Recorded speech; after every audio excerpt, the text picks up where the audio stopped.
감사하고 좀 감격스럽습니다. 어떤 교회인가 궁금했어요. 궁금한 이유가 저한테 그 이유가 있어요. 제가 원래 저희 교회에서 어제 그리고 그제 또 오늘 외국인 목사님들이 세 분 오셔서 부흥회를 하기로 했습니다. 근데 그 목사님이 이 기독교 개신교 우리 그 복음주의 라인에 노잔대회라고 큰 대회를 하고 천주교로 말하면 교황 같은 분이세요. 원래 이제 그 사역을 맡으시는 분인데 근데 그 날짜가 다음 주로 연기된 거예요. 연기돼서 그래서 부흥회를 제가 취소하고 그냥 저희 교회에서 모시기로만 했어요. 그래서 제가 그 가운데 이 교회 연락을 받고서 제가 간다 그래 놓고 나서는 갈 수 있을까? 근데 제가 왜 간다고 그랬는지를 모르겠어요. 부흥회도 있고 또 하나는 저희 교회 오늘 창립주년 저희 30 그러니까 6주년 행사를 하고 1부, 2부, 3부 예배 드리고 저희 부목사님 지금 말씀을 전해요. 근데 보통 때 같으면 제가 가지 않아요. 갈 수 없다 그럴 텐데 무슨 마음이 들었는지 예 가겠습니다. 그렇게 놓고 나서 기도를 했어요. 근데 하나님이 오는 여건을 잘 만들어 주셨어요. 그래서 자, 어떤 교회인데 이렇게 하나님께서 부흥회도 다 이렇게 또 이렇게 취소되게 하고 또 이렇게 저를 보냈을까? 근데 와서 보니까 교회가 너무 아름답고요. 제가 정말 감사하고 감격스러운 것은 한국 교회에 요즘 개척하고 또 교회가 크지 않는 교회가 일어나고 부흥된다는 소문을 제가 들어본 적이 없어요. 들어본 적이 없고 저는 이 집회를 한 1000여 번 했을 거예요. 청년, 청소년, 장년, 노년, 재직, 일반 부흥회, 전도, 여기 사랑방, 리더훈련, 기타 등등. 그런데 가는 곳곳마다 안 되고 힘들죠. 힘드는데 이 교회가 개척하고 10여 년이 지나가면서 교회가 이렇게 부흥되고 여러분들이 신앙생활 건강하게 하고 그 자체가 저한테는 감동이에요. 여러분들이 좋은 모델이 되어서 한국교회에 좋은 파장을 많이 미치기를 주님의 이름으로 축복합니다. 할렐루야. 그래서 제가 목사님 뵙고 나서 다른 것 말씀 안 드리고 목사님 감동입니다. 어떻게 교회가 돼요? 그 말이었습니다. 요즘 교회 안 된다는 소문 많이 듣죠. 근데 여러분 교회가 잘 되어서 좋은 면에서 나쁜 면이 아니고 좋은 면에서 긍정적인 파장을 미치시길 바랍니다.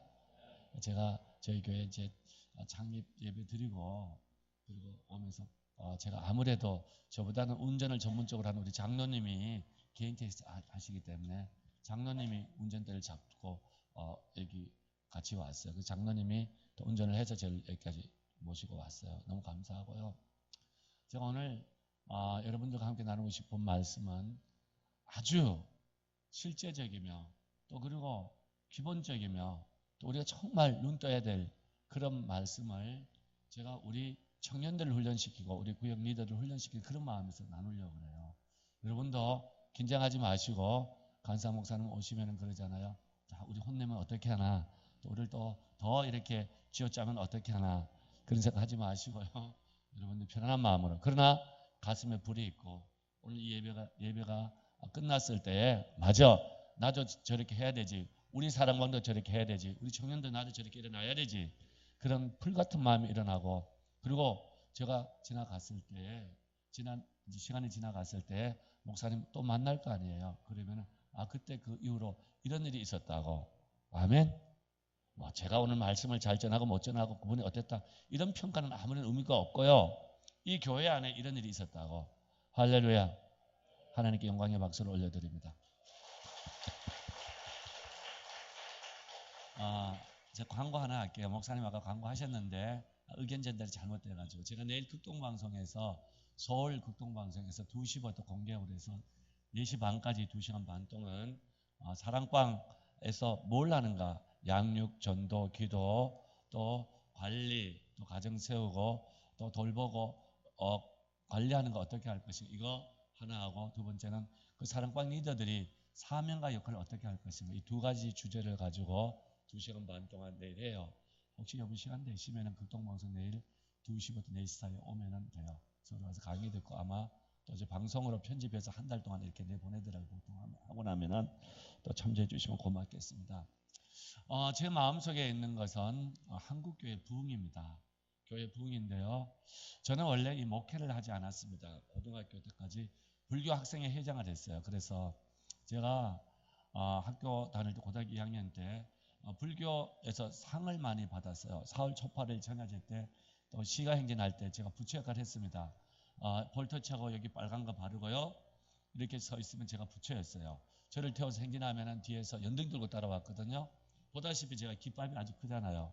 머리 빡빡 깎고 이렇게 있으면 부처에 부처. 그리고 제가 이 목탁두린 법을 배웠어요. 아제 아제 바라 아제 모제 사바 그러면서 불경 외우고 이런 일을 했습니다. 그래서 제가 상도 많이 받았어요. 그러던 제가 서울에 대학교를 왔습니다. 제가 조금 일찍 왔어요. 고등학교 때 건정고시 시험을 보고 대학교를 와서 원래 전공이 국제경제학, 그때 무역학이라고 그러죠. 그걸 공부하는데 제가 성경을 누구로부터 하나 받았어요. 근데 저는 성경이 필요 없잖아요. 불교학생회장 했던 사람이니까 요만한 반쪽 되는 성경을 받아가지고 영한대조 성경을 받았어요. 근데 제가 하나 더 달라 그랬습니다. 제가 읽으려고 달라 그런 게 아니고 2권이면은 제 자취방에 책상 기우는데 밑바 받침하면 딱 맞았어. 그래서 참 희한한 사람이죠. 2권을 받아가지고 책상 밑받침을 했습니다. 안성맞춤 딱 맞더라고요. 대학교 2학년 올라가면서 제가 전공을 복수 전공하려고 영어도 전공하려고 영어 공부를 해야겠다 그랬는데 그때 제가 같은 것이면 세계적인 베스트셀러 제 잘 들려요? 그래요? 듣는데 지장 없어요? 베스트셀러 영어 성경을 가지고 하자. 성경 영어로. 그래서 마태복음 1장 1절을 펼쳤는데 그때부터 아브라함과 다윗의 자손 예수 그리스도의 세계라 나오면서 누가 낳고 계속 나오더라고. 그래서 야 이건 산부인과 일지구나. 근데 이게 어떻게 세계적인 베스트셀러가 되고 나라를 바꾸고 인류를 바꿨을까? 이해가 안 되는 거예요. 그래도 읽었어. 왜요? 영어 공부하려고. 근데 마태복음 5장 6장에 가면서 산상수훈을 읽어가는데 저한테 엄청나게 충격적인 말씀들이 가슴에 꽂히기 시작했어요. 하나는 살인 얘기, 하나는 가는 얘기예요. 형제를 보고 라가는 바보 멍청이라는 얘기예요. 바보 멍청이 인격을 무시하면은 이미 잡혀서 지옥불에 던져지고 공의에서 심판을 받았다고. 쉽게 말하면은 다른 사람 인격 무시하고 함부로 대하면은 땅땅땅 공의에서 재판해가지고 이미 지옥불에 던져진 거에 다름없다는 얘기예요. 엄청나게 충격받았습니다. 전 대학교 1학년 때 제가 특별한 목적이 있어서 상법, 민법 이런 것을 아주 깊이 공부를 했어요. 근데 살인죄의 형법에서 해당되지 않아요. 그게 남미화한 게 살인죄가 아니에요. 살인죄가 되려면은 그게요 진위에 의한 의사표시라고 해요. 의사표시 있었고 법률적인 행위 그걸 찌르든지 어떤 행위가 있어야 돼요. 근데 예수님은 뭐라 그랬어요? 마음속에 남을 미워하는 마음 가지면은 벌써 무슨 죄라고? 살인죄 땅땅땅땅. 그리고 더 충격은 그 다음 구절에 나오는 간음에 대한 거예요. 여자를 보고 마음의 음욕을 품 자마다 이미 뭐 했다고? 간음하였느니라. 저는 대학교 1학년까지요 착하게 성실하게 살아왔다고 생각했어요. 그래서 간혹 뭐 언론에 살인, 간음 이런 게 나면 저 인간 쓰레기구나, 개 돼지 같구나 이렇게 생각했어요. 근데 제가 예수님 가르침을 가지고 제가 이렇게 보니까요. 제가 누구를 미워한 적이 없고 그때까지 착실하게 성실하게 살아왔지만은 어떤 사람을 보고 음탕한 마음을 한 번도 안 가졌다 그러면 그것은 빨간 거짓말이에요. 세상 형법 그 간음은요, 그거는 민법에 나오는 거, 민법 총칙에 민법 총칙으로 봤을 땐 제가 그런 죄를 저지른 적이 없어요. 세상 법적인 논리를 보면은 나는 너무 깨끗한 사람이에요. 근데 예수님의 가르침을 가지고 보면 내가 뭐예요? 살인 죄인이고 간음 죄인인 거예요. 충격을 엄청 받았어요. 막 하늘이 빙글빙글 돌아가 천장이 빙글빙글 돌아가요. 그래서 제가 예수를 따라야 되나 민법 형법을 따라야 되나 거기에서 고민이 생긴 거예요. 근데 제가 책을 내려놓을까 그러다가 아니 읽어보자. 왜요? 영어 공부하려고. 그렇게 해서 읽어 넘어갔어요. 예수가 참 많이 다르구나. 그래서 요한복음 8장에 갔더니 더 말도 안 되는 말씀을 해요. 예수님이 여자를 보고 현장에서 간음하다 잡혀온 여자를 보고 나도 너를 정죄하지 아니하노니 가라 그래요. 다시 죄짓지 말라 그러면서 그 분명히 현장에서 간음하다 잡혀온 여인이에요. 근데 마음속에 음욕을 품자마다 죄를 저질렀다 그런 분이 현재 가늠 많은 여인에게는 정죄하지 아니한다고 하라 그래요. 앞뒤가 안 맞잖아요. 철학에서 이걸 가지고 부조하라 그래. 부조하라 그러는데 앞뒤 안 맞는 말씀을 하는 거예요. 그래서 이 예수 참 이거 참 골치다 골치. 앞뒤가 안 맞는 거. 논리도 없고. 그래서 덮어버리고 이제 예수 이 성경 그만 읽어야겠다 그러다가 또 읽었어요. 왜요? 영어 공부하려고. 근데 로마서 5장에 갔더니요. 저를 엄청나게 충격을 저한테 주는 말씀이 있어요.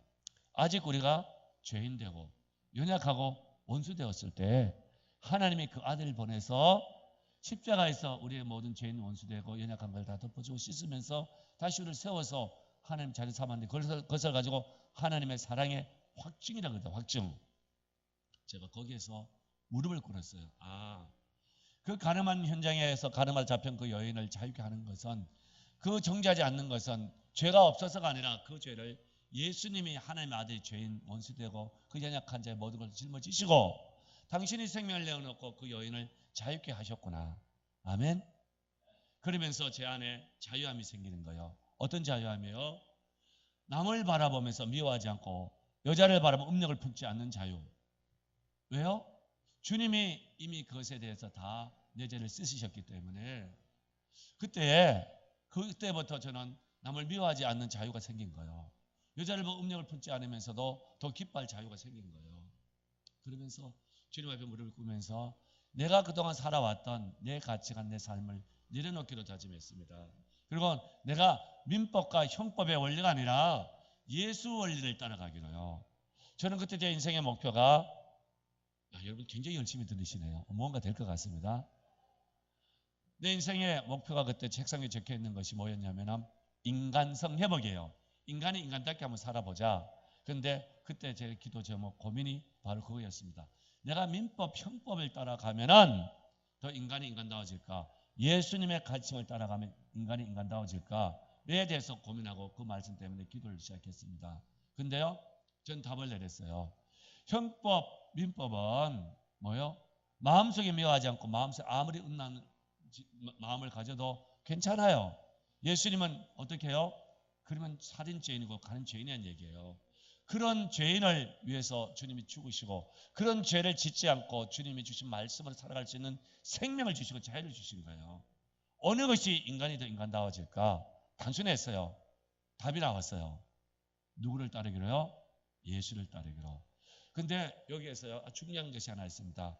제가 대학교 갔을 때 저한테 이걸 나눠줬던 분들은 전도하려고 신약 영안 대조 지금도 하지요. 기도원 선교협회에서 파란 하늘색 성경 나눠주잖아요. 그죠? 그걸 나눠줬는데 1년 후에 저는 그걸 꺼내서 읽었어요. 대학교 2학년 때 책상 균형 맞추기 위해서 있던 걸 꺼내서 읽었는데요. 하나님은 우리가 전도하고 씨앗 뿌려놓은 것을 1년 후에도 열매 맺게 하십니다. 제가 어디 가서 이 강의를 했더니 그때 그 장로님이 기도원 선교협회 지부장이라 그러시더라고요. 그걸 보고해가지고 기도원 세계대회가 열려질 때 제가 주강사였습니다. 와, 우리가 나눠준 성경책을 가지고 전도했던 걸 가지고 그 불교 학생회 회장하던 한 젊은이가 바뀌어가지고 한국교회 열방의 교회를 섬기면서 이렇게 바뀌었다고 우리 전도한 것을 샘플이라 그러면서요. 저 여러분들이 오늘 이 시간 이후에 여러분 삶이 이런 전도자의 삶이 되기를 지금 축복합니다. 할렐루야. 저는 그렇게 예수를 믿었어요. 그러고 나서 그날 밤에 로마서 5장을 읽으면서 정말 너무 기뻐가지고요. 춤을 췄습니다. 하늘이 빙글빙글 돌아가 땅이 막 저기 보니까 막 움푹 빠졌다가 나왔다가 막 그러더라고요. 시편에 보면은 하늘과 산이 주님을 찬양한다 그러잖아요. 온 열방이 찬양하고. 그런데요.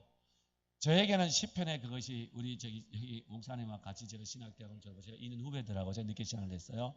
근데 그때 시편 가르치신 분이 이건 문학적인 표현이라 그러더라고요. 저한테 문학적인 표현이 아니고 그게 실제로 느낌이었어요. 느낌. 이것을 문학적인 표현으로 받아들인 거하고 실제 그것을 경험한 시인하고는요. 제가 생각하기에는 영적인 힘이 하늘과 땅만큼 차이가 있는 것 같아요. 3일 동안 제가 잠을 안 자고요. 기뻐서 찬양하며 춤을 췄습니다. 그래서 제 별명이 댄싱 패스터, 춤추는 목사. 저희 교회는 춤을 잘 춰요. 예배 때 청년들이 드린 예배 때는 꼭 앞에 옷이 댄싱 만들어서 춤을 춥니다. 춤 많이 추세요. 성경에 보면은 복음을 받고 정말 하나님의 말씀을 듣고 기뻐서 춤춘 사람이 나옵니다. 구약의 대표적인 분이 하나님의 인재의 법궤가 들어왔을 때 춤췄던 분이 누구예요? 다윗이고, 신약에 보면 요한복음 4장에서 그 한 많은 여인, 5 남자 거처 같은 여인이 그 예수님의 복음을 듣고 어떻게 했어요? 생수를 마시고 온 동네방네 다니면서 춤을 추면서 내가 메시아를 만났다고. 그래서 다 동네 사람을 다 예수님 앞 불러서 대부흥이 일어납니다. 저는 그 여인의 물동이 버려두고 가는 것이 가서 그냥 이렇게 다녔다고 생각하지 않아요. 이건 온몸의 춤이에요. 춤이라고. 여러분들 예수 때문에 밤새 춤을 추고 즐거워하고 행복하면서 그것만 있어도요, 세상은 놀랄 겁니다. 할렐루야. 그래서 저는 예수를 만나고, 그래서 제가 예수를 만난 이 이야기를 왜 하는가 하면은, 저 예수를 만나면은 항상 그런 일이 있는 줄 알았어요. 그렇게 해서 제가 신앙생활이라는 것을 시작했던 것이 영안교회라고 서울 중랑구 중화동에 있는 교회예요. 막 개척했던 교회예요. 거기서 신앙생활을 시작했는데요. 근데 그 교회가 막 부흥이 되더라고. 부흥이 돼요. 지금은 백석이라 그러죠. 합동 정통이라 그러나요? 그 교단이 제일 큰 교회고, 한국교회 한기총과 또 이렇게 교단이 나눠질 때 한기총과 한국기독교연합회가 나눠져서 연합회 대표를 하고 있는 양병희 목사님, 그 목사님 교회 제가 신앙생활을 하고 거기서 결혼을 했습니다. 그리고 제가 대학원은 총신적으로 우리 교단 쪽으로 왔는데 그 교회가 계속 부흥이 되는 거예요. 저는 그래서 항상 이런 생각을 했습니다. 예수를 믿으면은 그런 사람들이 모인 것은 가정도 교회도 모든 것이 부흥만 된 줄 알았어요. 그러고 나서 제가 이제 신학을 공부했습니다. 삼성에 다니다가 나왔어요. 나와가지고 늦게 신학을 하면서 제가 조그마한 삼각교회 40명 되는 교회 가서 청소년들 5명 데리고 이제 전사를 했습니다. 근데 거기도 부흥이 되는 거예요. 몇 개월 지났더니 20명 되고 나중에 60명, 70명 되면서 작년들보다 숫자가 더 많아졌어요. 그러고 나서 몇 년 후에는 또 다른 교회로 갔는데 그 교회도 마찬가지예요.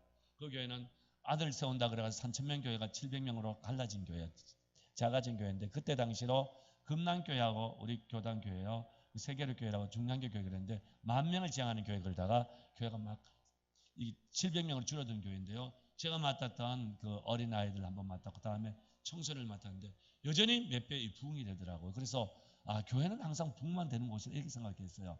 그러고 나서 왕성교회를 갔는데요. 거기는 크잖아요. 초대형 교회고. 근데 그 교회 청년을 맡았는 청년들이 무슨 사건이 있어가 다 흩어졌어요. 없을 텐데 또 몇 개월 지났더니 청년들이 몇 배가 부흥이 되는 거예요. 저는 항상 생각하기를 교회는 부흥되는 곳이다, 그렇게 생각을 했습니다. 근데 그 환상이 어느 날 깨어지기 시작했어요. 2000년대 들면서 길자야 목사님이 바쁘고 그러니까 그 왕성교회에서 전도, 아주 유명한 전도 프로그램이 있습니다. 태신자 전도인데 제가 이제 수석 목사가 그러니까 그 전도 프로그램 그런 것들 제가 자료 대부분 만들었어요. 그래서 목사님이 2000년대 들면서 그 절 앞에 40명 교회가 몇만 명 교회로 성장하고 절터에 교회가 세워진 거예요. 그 대단한 교회입니다. 그러면서 이걸 한국교회에 공개를 하라 그래서요. 공개하고 목사님 바쁘시니까 제가 대신 이제 목사님 명을 받아서 여러 교회 전도 집회 강의를 시작했습니다. 근데 그때 제가 충격을 받았습니다. 예수를 믿었던 때만큼 충격을 받았어요. 무슨 충격인가? 교회가 다녀보니까 부흥이 안 된다는 사실을 알고 그때 제가 충격을 받은 거예요. 아니, 하나님이 살아계시고 성령의 역사고 예수 그리스도의 몸인 성삼위 하나님의 역사가 있는 교회가 부흥이 안 된다니.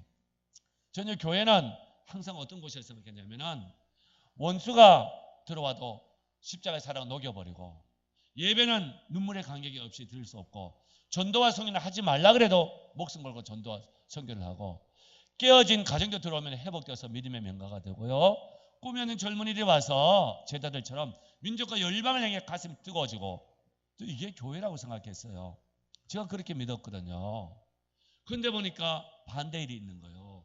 교회가 전도가 안 돼요. 예배 간격이 없어요. 사랑이 없어요. 싸움질을 더 잘해요. 그리고 교회 오는 것을 별로 안 좋아해요. 함께 모여서 한 몸 한 가족 하나를 이루어가는 공동체 정신이 없어요. 얼마나 충격인지 몰라요. 하나님 죽으셨어요. 예수님 교회 머리 되고, 예수님 십자가의 구속의 은총은 이제 다 무효라고 선포하셨어요. 성령님 주무십니까? 이제는 좋으십니까? 일 안 하십니까? 그랬더니 아니라고. 우리 다 살아있다고. 아멘. 문제는 성삼위 하나님이 아니라 교회에 있는 백성들이에요. 너무너무 가슴이 아팠어요. 그래서 제가 하나님 100년 전에 1907년도에 평양 땅에 놀라운 부흥이 있어서 민족이 일제 압박 속에 씨름하고 열방의 그 tum박이 속에 씨름하고 평양이 기생도시일 때 꿈도 비전도 없고 가난 속에 찌들어 있을 때 그때 오랑캐 종교라 그런 예수교가 와서 복음이 전해지면서 교회들이 세워지면서 이 민족을 일으키고 20세기에 예수 그리스도 복음 때문에 세워진 교회 때문에 한 나라가 세계 중심국가 일어난 나라는 인류 역사에서 없어요. 단 한 나라 대한민국밖에 없어요. 산증인이잖아요. 할렐루야. 1970년도에 여의도에 100만 명이 모여서 기도하면서 10만 선교사를 파송하겠다고 그러면서 2차 부흥이 터져나오면서요. 그 태양볕 밑에서 8월 달에 물이 비가 오면 엉덩이 다 젖고요. 여름에 있으면 아스팔트 펄벅해서 60도가 되는 거기에서 전도 훈련을 받고 30만 명씩 전도 나가고 한강대교 줄렁줄렁 했는데 지금은 전도 얘기하면 가장 싫어해요. 그냥 어떤 연예인 간증한다 그러면 앞뒤부터 와서 앉아요. 병이들도 많이 든 거죠. 들었어요. 그러면서 이 땅에 교회들이 나면서 이 대한민국을 세계 중심국가를 세웠습니다. 이건 누구도 부인할 수 없는 일들이에요. 할렐루야. 근데 하나님, 그 하나님의 이 땅에서 역사했던 그 부흥의 일들이 그런 교회들이 왜 흔적 없이 사라집니까? 이제는 왜 인본주의적이고 세상의 논리에 물들어져 있고 그냥 자기 편리할 대로 예배드리고 편리할 대로 그냥 전도 말 안 하면은 교회 다니고 좀 세게 얘기하면 교회 옮겨버리고 이게 예수 믿는 사람들 모습이 아니잖아요. 이게 제자의 모습이 아니잖아요. 너무 가슴이 아파가지고 하나님 다시 민족에게 부흥을 주십시오. 부흥을 주십시오. 참 많이 울면서 기도했습니다.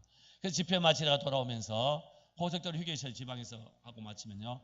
하나님 다시 한번 이 민족의 교회를 부흥시켜 주십시오. 그래야 이 땅이 소망이 있습니다. 이 민족이 소망이 있습니다. 그렇게 기도하다 보면 새벽 4시가 될 때가 있어요. 그래서 곧장 새벽 기도가 그랬어요. 그런 가운데서 하나님께서 그래 다시 이 민족이 일어난다고 그 마음을 주셨고요. 그렇게 해서 제가 4년 동안 왕성교회에 있다가 담임 목회를 나가게 됐어요. 제가 늦게 신앙을 했기 때문에 목사님이 교회를 추천해 주는데 좋은 교회예요. 큰 교회였죠. 좋은 교회인지는 잘 모르겠어요. 하여튼 큰 교회예요. 초대형 교회들이었어요. 다음 주에 공동회를 해야 되는데 하나님이 주신 마음이 임 목사 왜 그 교회를 가려고 하느냐. 가서 목회 잘하겠습니다. 그랬더니 왜 꼭 네가 가야 되냐. 자꾸 하나님이 그런 마음 주시는데 제가 대답을 못하겠더라고요. 대답이 작아지고 그래서 이게 내가 가야 되는 말해야 되는데 그러다가 결국은 장로님들한테 전해서 저 못 갑니다. 공동회 다음 주 저를 두고 하지 마세요 그랬어요. 그러면서 하나님 주신 마음이 네가 기도했던 교회를 가라고. 제가 기도했던 교회가 있어요. 하나님 한국교회 부흥이 일어나는데 제가 자꾸 연약하지만 쓰임 받으면 그것을 평생 기쁨으로 영광으로 여기겠습니다. 그래서 기도했던 것이 교회, 작은 교회, 조그만 교회. 두 번째는 교회가 건물도 없고 그런 교회.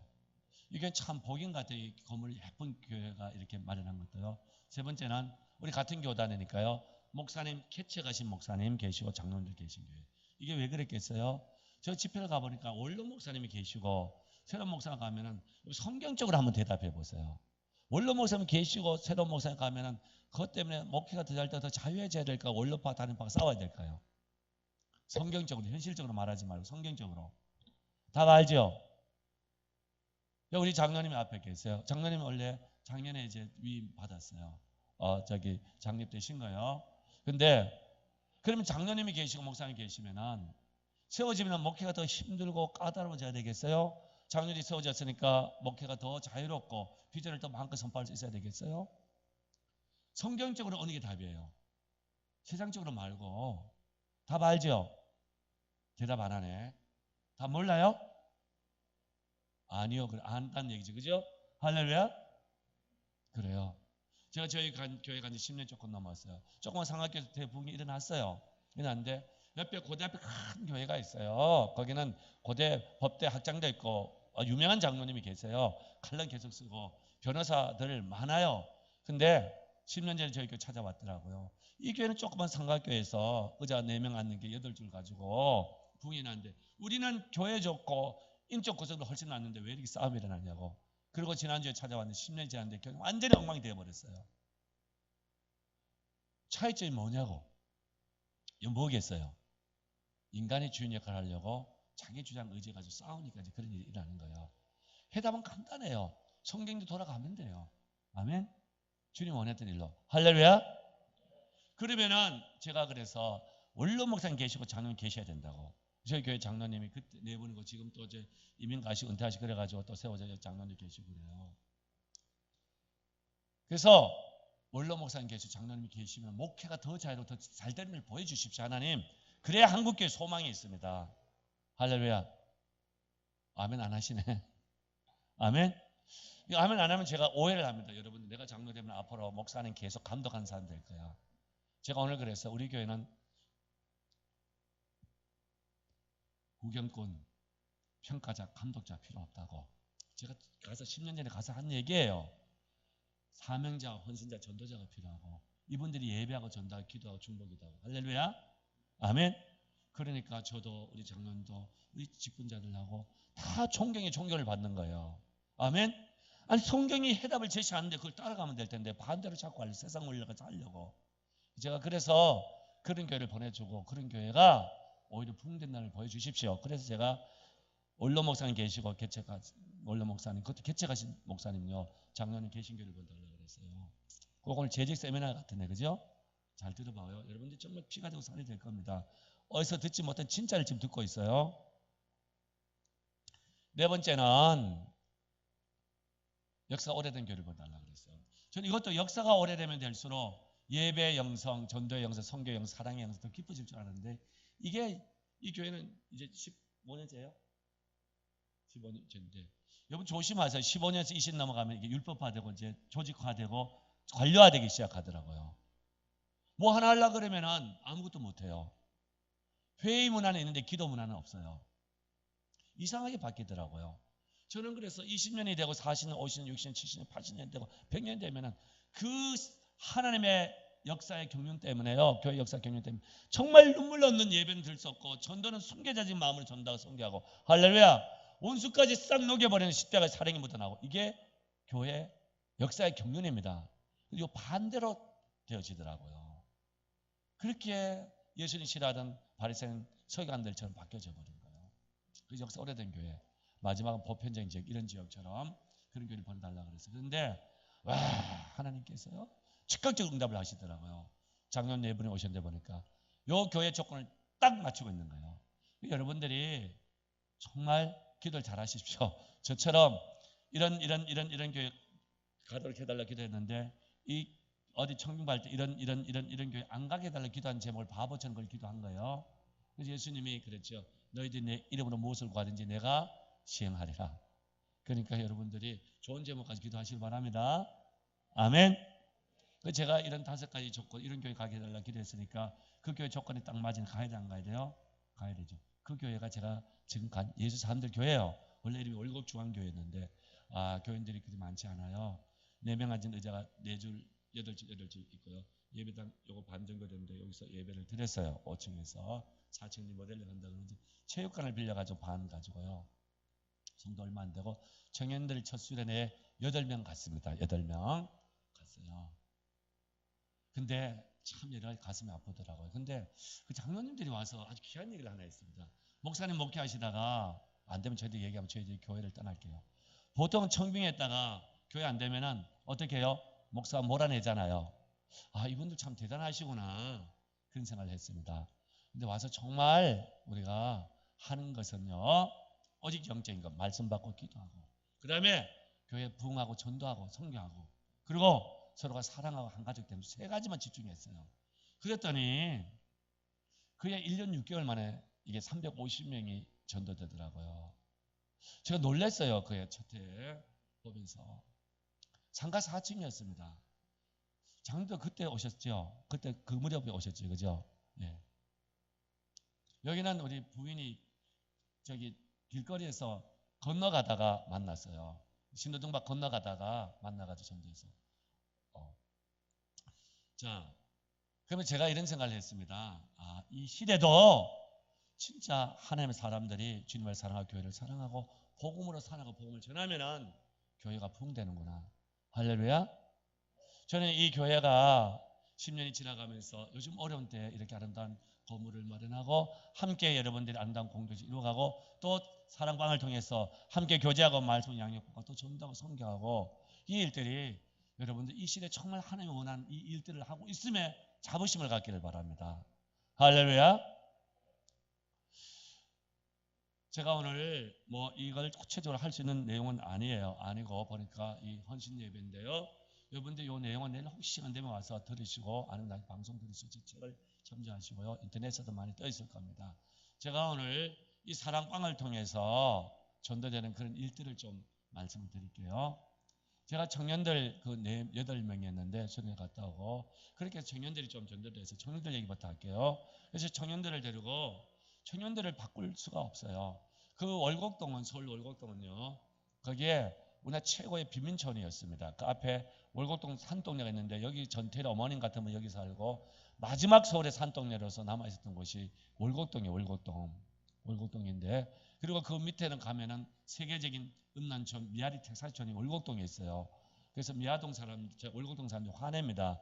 미아리 텍사스촌인데 왜 자꾸 월곡동 미아동 사람들이 미아동에 있지 않는데 미아리 텍사스촌 그래 미아동 집 떨어진다고 집값 떨어진다고 그런 곳에서 갔더니 이 청년들이 보니까 8명이요. 대학교를 졸업한 청년들이 없는 거예요. 제가 여러분 학벌 지금 차별한다고 하지 말고 그냥 그대로 들으세요 편하게. 그러니까 서울에 있으면서도 거기 앞에 북군가 있다. 고등학교 실업계에 나오고 그리고 나서 IMF 지나가면서 월곡동 그 산동에서 이혼하는 가정들이 있고요. 이 아이들이 그때 했던 게 뭐냐면은 어디 가서 아르바이트 해가지고 그때 300원 400원 하는데 거기에서 1시간당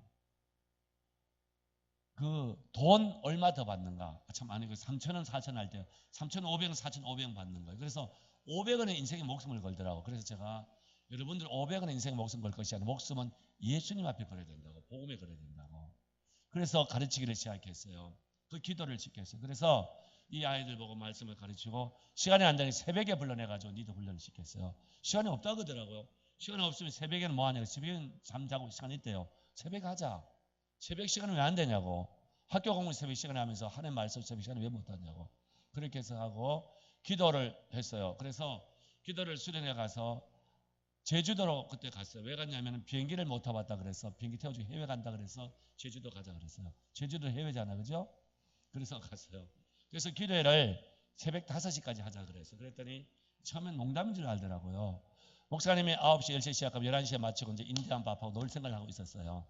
근데 12시 1시 돼도 안 끝나는 거예요. 새벽 5시가 돼서 끝났는데 그때 몇 명이 찾아오더라고요. 목사님 기도 좀 더 합시다 그래요. 왜 아까 기도 11시에 맞춰 달라 그러지 않았냐 그랬더니 기도를 해보니까 기도를 아는 거예요. 기도는 이론이 아니에요.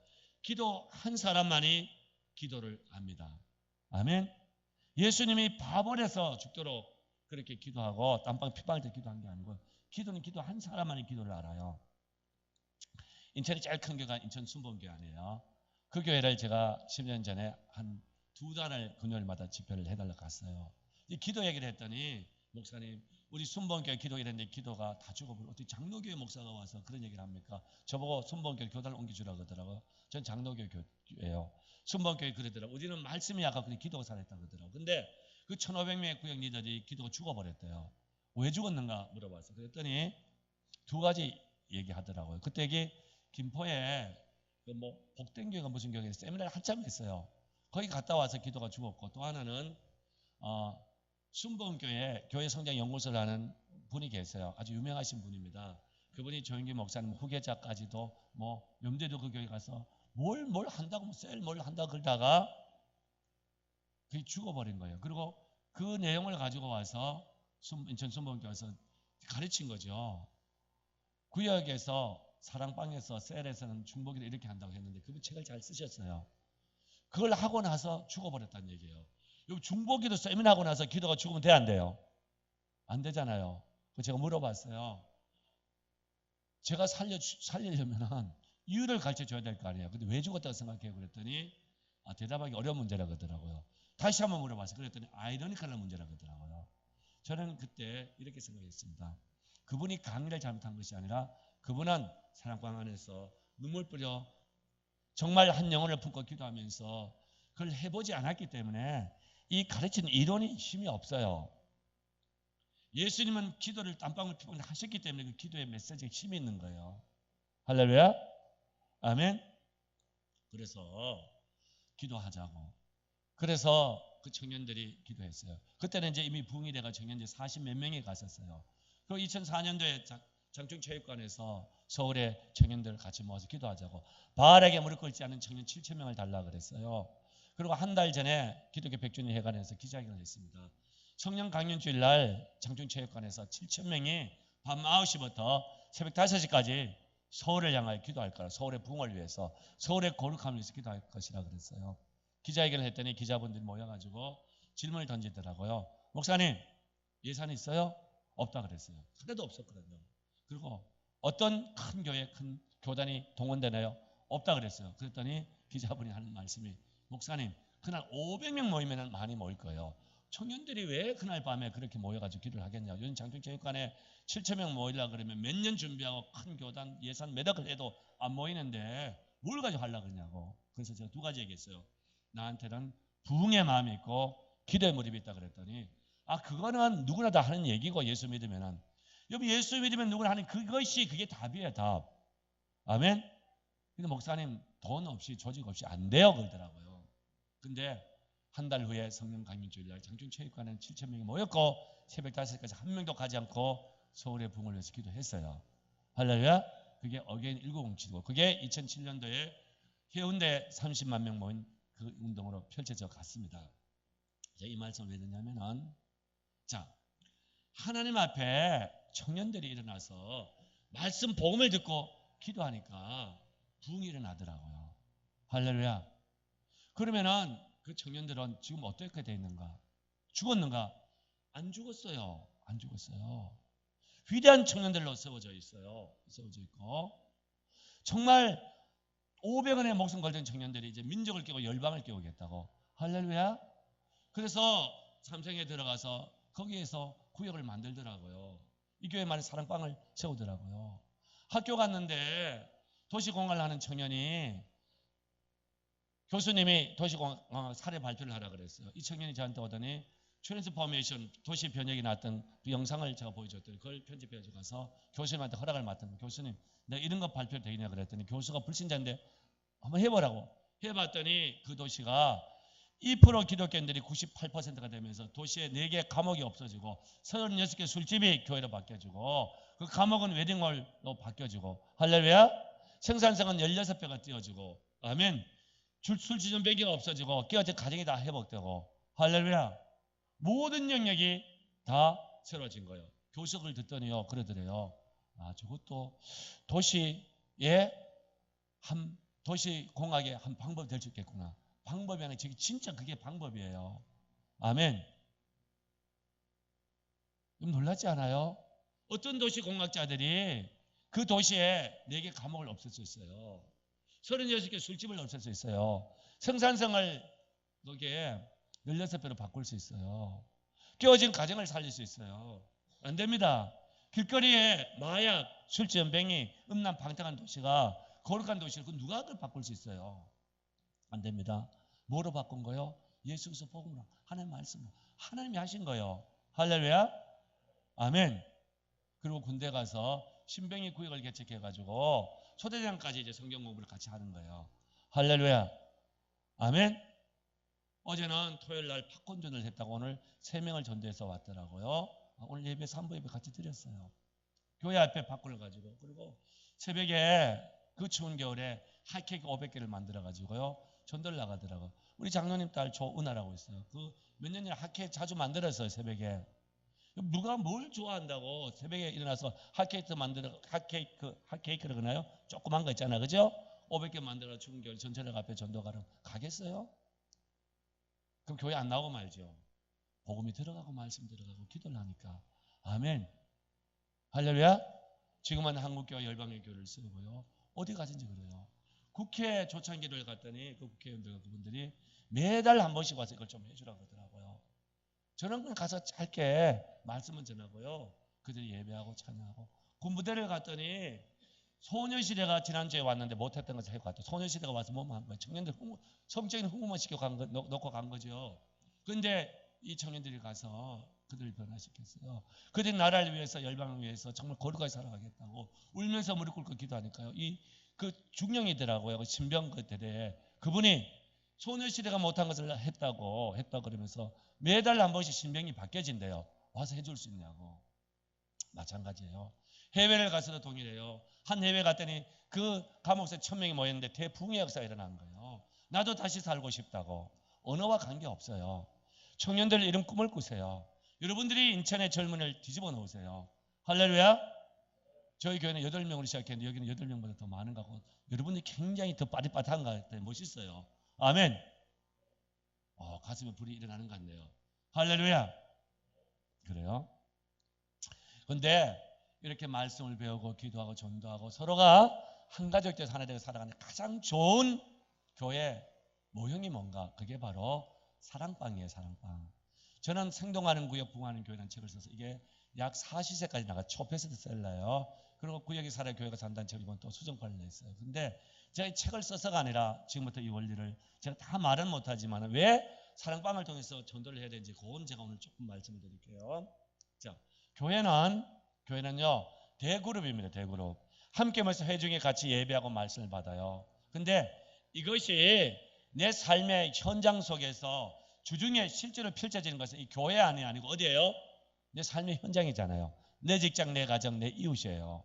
근데 그렇게 할 수 있도록 이 교회에 조직체가 있어요. 그게 이 교회로 말하면 뭐예요? 자신 있게 대답하세요. 뭐예요? 사랑방이에요. 사랑방. 할렐루야. 사랑방. 사랑방은 이미 전도하는데 하나님 나라를 세워가는데 구조적인 장점이 있어요. 뭐냐면 이미 현장 속에 성도들이 팀을 구성해서 거기 들어가 있는 거예요. 아멘. 이미 다 되어 있어요. 그 안에서 말씀을 공부하고 서로가 기도하고 서로 섬기고 복음을 전하고 전도하고 함께 세워가면 됩니다. 할렐루야. 이게 구조적인 장점이에요. 장점이고. 근데 이 장점이 있기 때문에 이 사랑방을 통해서 하는 전도는요. 이것은 아주 특별하게 관계 전도가 되는 겁니다. 관계 전도를 쉽게 말하면은 관계 전도는 연결끈이 있는 거예요. 원래 목회자의 실력은 어려운 것도 쉽게 설명하는 것이고 교수님의 실력은 쉬운 것도 어렵게 설명하는 거예요. 제가 지금 성도들한테 목회자를 하기 때문에 쉬운 강의를 하는 거예요. 제가 가끔씩 TH 과정, 이제 석사 과정, 박사 과정에 뭐 집회해주고 뭐 강의해달라고 그래서 갈 때가 있어요. 굉장히 어려운 단어 씁니다. 왜 그런지 알아요? 그래야 그분들 아멘을 하더라고. 교만은 패망의 선봉이에요. 그것 때문에 부흥이 일어나지 않아요. 자, 여러분 제 말 지금 이해되죠? 자, 구역은 사랑방은 구조적인 장점이 있고 두 번째는 관계 전도가 특별하게 되는 곳입니다. 여러분들이 사랑방 안에 가면은 그 안에 있는 불신 가족들 있잖아요. 구역 사랑방 원들의 식구들이에요. 그러니까 접촉의 기회가 일어납니다. 그리고 여러분이 사랑방은 집에서 안 하잖아요. 교회에서 안 하고 모임은 교회에서 하더라도 우리의 삶의 현장에서 일어난 일들을 가지고 하는 거예요. 가정, 이웃, 직장, 학교 그걸 놓고 같이 기도하고요. 그러니까 이미 전도해야 될 현장 속에 들어가 있기 때문에 뭔가 관계성이 다 있는 겁니다. 작년들로 말하면은 이 사랑방을 가져가면 이 지역 안에 있는 사랑방이면요. 그러니까 아무런 관계가 없다 그래도 이웃이랑 관계는 있어요. 예를 하나 들어볼게요. 저희가 두산 아파트 백구동 천이호에 살아요. 근데 여기 오면서 여기 용현동인가요? 용현동에 아파트가 하나 있는데 거기서 저희 집에 우리 교회 권사님들이 김장을 이렇게 담아주더라고요. 김치가 너무 맛있어서 가지고 왔어요. 반쪽을 딱 담아 가지고 왔어요. 여기 용현동에 두산 아파트 백구동 천이호 가서 배를 눌렀어요. 누구세요? 그래, 여러분들 예쁜 모매님들이 이제 폰을 들고서 그래요. 제가 서울 두산 아파트 백구동 천이호에서 왔는데 어떻게 오셨어요? 김치 너무 잘 익어서 반쪽 가져왔습니다. 그래 뭐라 그러겠어요? 저분 생긴 것은 멀쩡하게 생겼는데 이거 아닌가 그럴 거예요. 그죠? 왜 그래요? 그분과 저는 뭐가 없기 때문에? 관계성이 없기 때문에요. 근데 제가 백구동 천이호 살아요. 근데 제가 제 나인 아파트 위층 위층 올라갔어요. 벨 눌러서 어떻게 오셨어요? 위층에서 왔습니다. 아래층에서 왔습니다. 왜요? 김치 잘 익어 좀 나눠주러 왔다 그러면은 돌았다 그러겠어요? 고맙다고 문을 열겠어요? 고맙다고 문을 열어요. 왜요? 이웃이라는 관계 때문에 그러죠. 그러니까 사랑방을 통해서는 저촉점이 강력하게 일어납니다. 뭔가 문이 다 열려지게 되어 있어요. 할렐루야. 그걸 가지고 그렇게 발굴한 것을 가지고 태신자 전도에서는 태신자를 발굴하고 품는다 그러죠. 전도 대상자를 찾는 거예요. 세 번째는 이 사랑방을 전도하면은 관계 전도가 되면요 생활 전도가 돼요. 저희 국동방송에서 한 1년 가까이 이 구역 사랑방을 통한 전도에 대한 그 30분 이 방송을 제가 진행한 적이 있었어요. 그럼 제가 예수님의 방법은 뭘까 생각해 봤습니다. 근데 결론은 없다는 거예요. 없다는 말씀은 예수님의 삶 자체가 다 전도의 방법이었다는 거예요. 삶 자체가. 가장 강력한 전도는요. 생활이 전도가 되고 그것이 습관화돼 습관화. 아멘. 여러분들이 오늘부터 그런 기도를 하세요. 하나님 내가 전도자의 삶을 평생 살게 해주십시오. 내가 만난 모든 사람들 다 전도의 기회가 되게 해주십시오. 그 안에 하나님 예비된 영혼을 있게 해주십시오. 아멘. 꼭 그 기도 하세요. 그 기도 하면은 그 기도를 일주일 동안 하면은 아파트에서 같은 사람 만났는데 그냥 안 보여요. 이분이 예수를 믿을까 안 믿을까 그 관점에서 보게 돼요. 그래서 복음을 전하게 됩니다. 저 아파트 라인에서 저 똑같은 라인에 두 분이 교회 잘 다니세요. 그리고 제가 그때 고전에는 구동신이라고 5층짜리 있었는데 거기는 상당히 제가 많이 전도했었어요. 전도하고 그런데 항상 그 기도를 하게 되면 사람을 보면 그냥 안 봐요. 왜 하나님 그냥 왜 만나게 하셨을까? 멀뚱멀뚱 보다가 헤어지라고 만나게 한 게 아니잖아요. 그죠? 아닙니다. 근데 이 구조적인 장점 가운데 생활 전도가 되면요. 이 관계 전도가 되면 생활 전도가 되는데 생활 전도는 뭔가 내 삶의 모든 수단과 방법이 다 전도의 방법이 되는 거예요. 두 가지 사례만 듣게요. 권사님이 이분은 이게 제가 한참 훈련을 시켰더니 백김치를 가지고 전도를 하시더라고요. 백김치. 이번에 30대에 남편이 죽고 나서 홀로 이 건축하는 데서 한바 젊은이들 모르죠. 한바. 이거 햄버거 아니고 한바. 밥 해주는 곳이 일하는 사람들. 거기에서 한바 하면서 아이들 잘 키워서 산남매를. 근데 신발 갔더니 백김치를 너무 잘 담아요. 뭐 배즙을 갈아가지고 밤을 가지고 했는데 조미료 쓰지 않고 했다는데 너무 맛있었어요.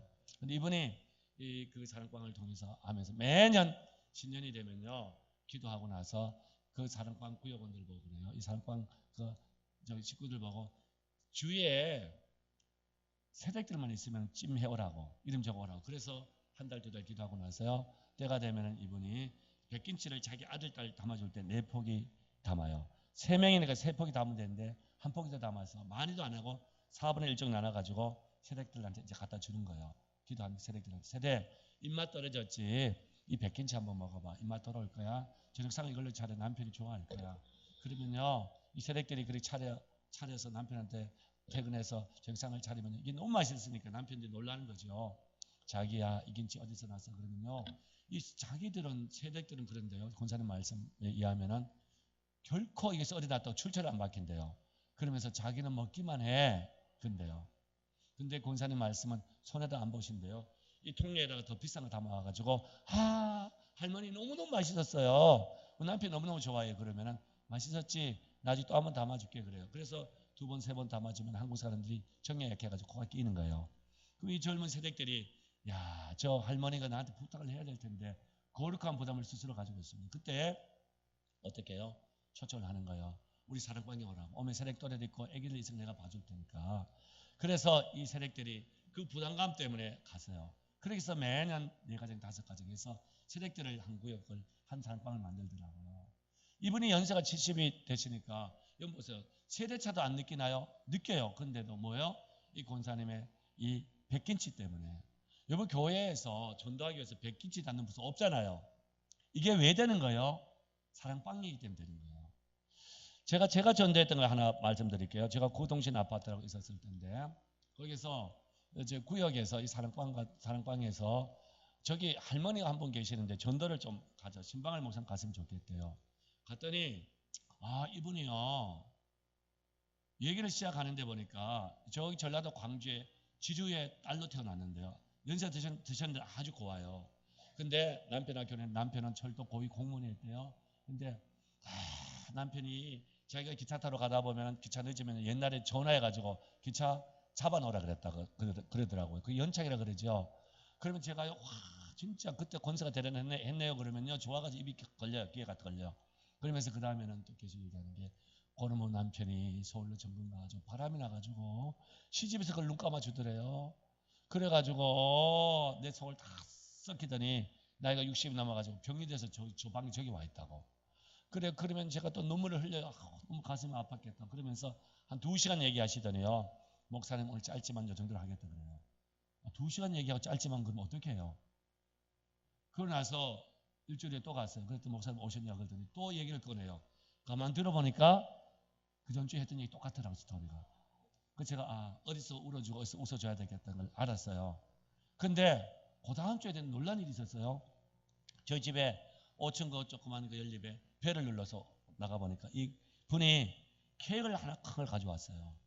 목사님 케이크들을 가져왔다 그래서 웬 케이크 그랬더니 자기 농협에 적금을 뭐 1억인가 2억을 들었는데 지점장이 바뀌면서 울수 고객한테 케이크를 줬다고. 근데 목사님 생각이 나서 가져왔다고.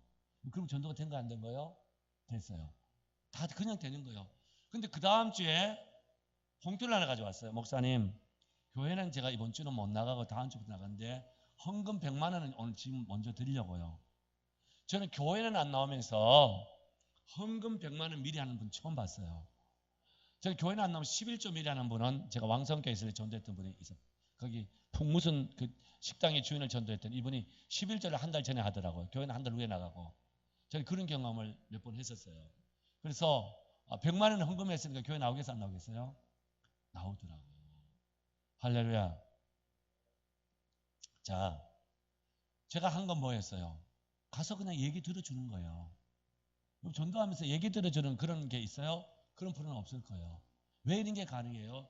사랑방에서는 내가 가진 돈, 은사, 김치를 잘 담든지 남의 얘기를 잘 들어주든지 아니면은 가서 내가 뭘 좀 심부름을 잘해주든지 모든 방법이 다 사용될 수 있어요. 사랑방은 삶의 현장 속에 있는 성도들의 그룹이기 때문에 그래요. 할렐루야. 여러분 한국교회가 일어났을 때 두 가지 특성이 있었어요. 조직적으로는 한국교회가요. 대그룹인 예배 집중하고 기도와 예배. 또 하나는 사역적으로는 구역이라고 이게 다 살아있었어요. 살아있었는데 이게 지금 약해져 버린 거죠. 그리고 내용적으로는 진짜 예수 그리스도를 생명체 복음을 생명처럼 이겼고요. 성령의 다이나믹한 역사를 인정을 했어요. 인정을 하고. 할렐루야. 그러면서 전도자의 삶을 살았습니다. 저는 이것이 장년뿐만 아니고 청년들에게도 동일합니다. 동일해요. 기쁘고 감사하고 행복하고요. 할렐루야. 한 번은 제가 처음 왔을 때 그동안 청년들이 일어나더니요. 밤 10시 됐는데 제가 어디 집회를 마치고 가는데 그때는 이런 스마트폰이 아니잖아요. 저한테 전화를 했어요. 목사님 우리가 가슴이 뜨거워서 못 견딘대요. 왜 뜨거웠냐 그랬더니 그 사랑방 모임에 보면은 말씀 나누고 그 나눈 말씀 구체적으로 실제 자기 적용하고 그걸 기도하고 그 다음에 꼭 전도와 사역 나누는 시간이 있어요. 우리가 어떻게 누구를 전도할 것인지 하다가 이제 한 몇 달 하다가 가슴이 뜨거워진 거지. 그렇게 해서 전도지 2만 장을 만들어 가지고 한강 뚝방에 나간다고 하더라고. 온누리교회 옆에. 온누리교회 전도 안 하는데 거기 가더니 드디어는 이걸 가지고 서울대학교를 가더라고요. 제가 따라가 봤어요. 그랬더니 중앙도서관 앞에서 자기들 대학교 근처도 못 간 아이들이 그 서울대생을 전도해서 무릎 꿇고 영접기도를 시키더라고요. 복음의 능력입니다. 할렐루야. 아멘. 자, 내 삶의 모든 것을 가지고 그 현장에서 다 그 전도로 쓰여지는 거예요. 왜? 사랑방이기 때문에.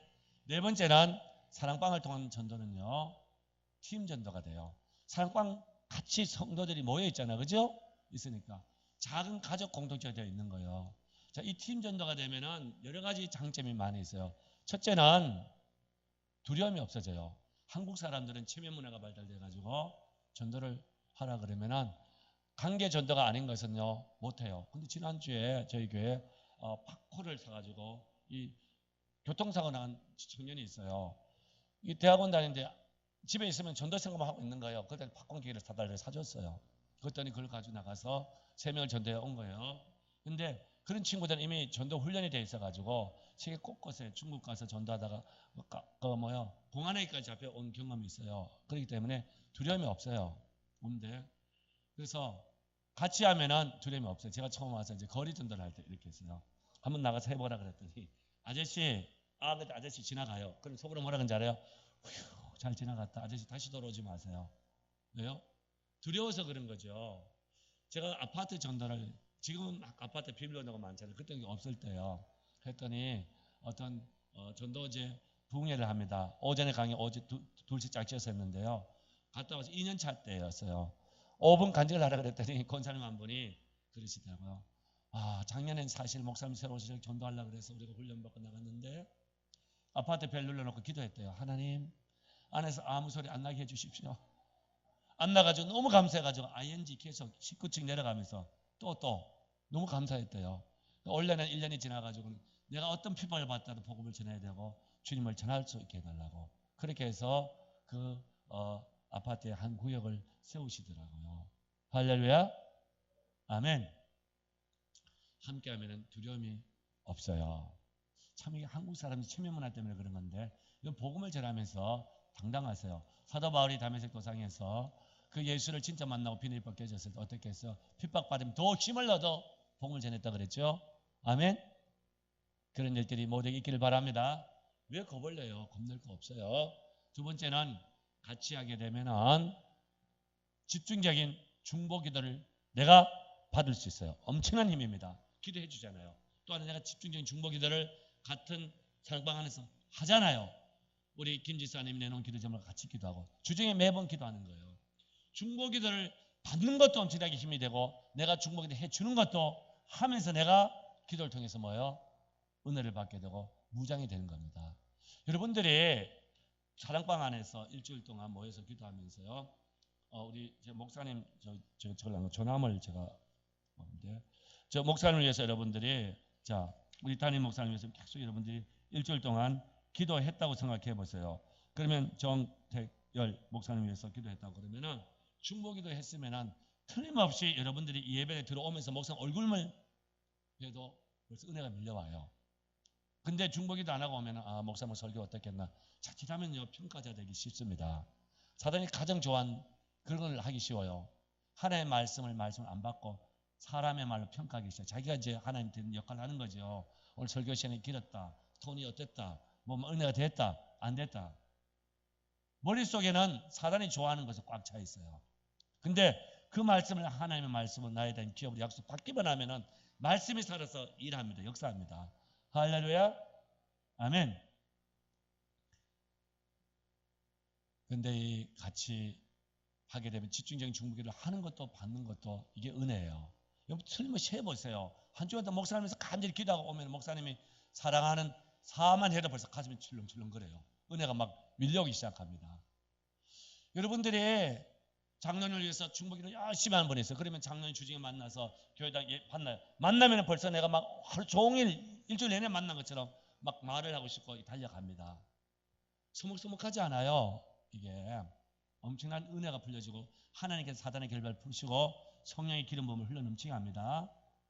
그게 사랑방이기 때문에 집중적으로 중보기를 받고 할 수 있잖아요. 세 번째는 공동지혜를 구할 수 있어요. 서로가 기도하면서